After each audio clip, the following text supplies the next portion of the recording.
Est-ce qu'on devrait être stressé comme Canadien de traverser la frontière américaine?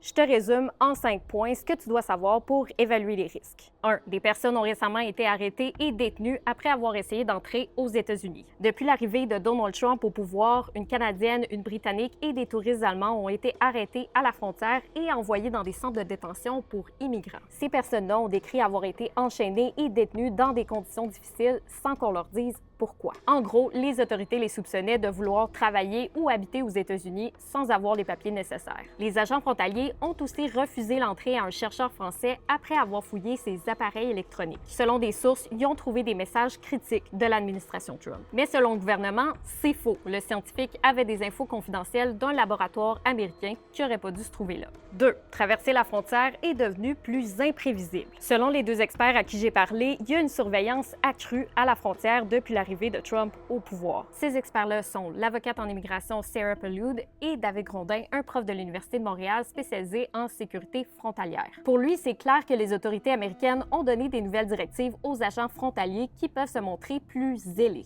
Il dit que les cas médiatisés récemment montrent que potentiellement plus de gens pourraient se retrouver dans ce genre de situation-là. Et justement, selon l'avocate, on en parle plus en partie parce que ça touche des gens à qui ça n'arrivait pas avant.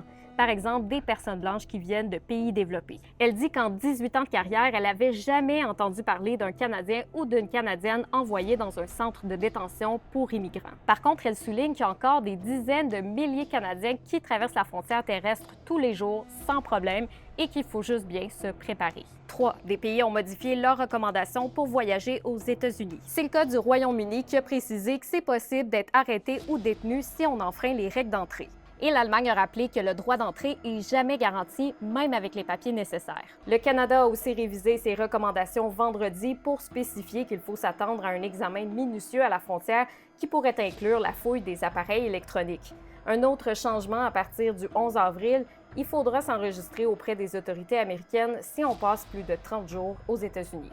4. Des universités mettent en garde leur communauté. Il y a de l'inquiétude dans le monde universitaire en lien avec l'offensive idéologique de Trump. David Grondin, par exemple, a des amis et des collaborations de recherche aux États-Unis, mais il estime que pour lui, ça vaut pas la peine de prendre le risque de traverser la frontière en ce moment. L'Université de Montréal a d'ailleurs envoyé un message à sa communauté la semaine passée pour demander à ses membres de l'avertir s'ils se déplacent aux États-Unis pour le travail et pour leur demander de protéger leurs données avant de partir. L'Université du Québec à Trois-Rivières a envoyé à ses membres des directives du même genre.